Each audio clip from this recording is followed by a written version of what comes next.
24 soat ovqatlanmasdan faqatgina suv ichib yursangiz, tanangizda qanaqa fiziologik o'zgarish sodir bo'lishini bilarmidingiz?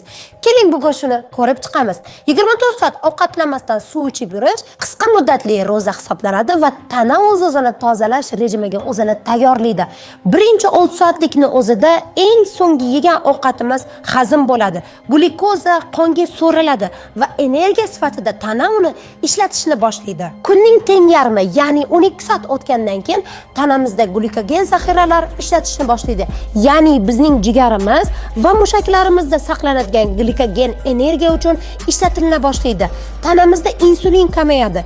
Glyukogen gormonimiz ko'tarilishni boshlaydi. Bu degani jigarni tozalayapti degani. Oxirgi 24 soat.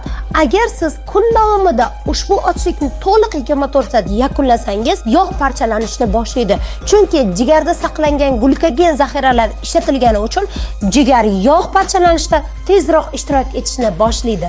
Jigarda glyukogen kamaygani sababli tanada yog' kislotalari, keton jismlari energiya sifatida ishlatishni boshlaydi. Lekin metabolizm biroz sekinlanishni boshlaydi, chunki bizning tanamiz energiya tejash rejimiga o'tadi va ushbu ochlik hammaga ham mumkin emas. Kun davomida ovqatlanmaslik, 24 soat hech narsa yemasdan faqat suv ichish, oshqozon quldirashi, asabiylik, oshqozonni bo'sh qolgani hisobiga grelin gormoni yuqorilashi va kuchli ochlik hissi bizni biroz qiynaydi.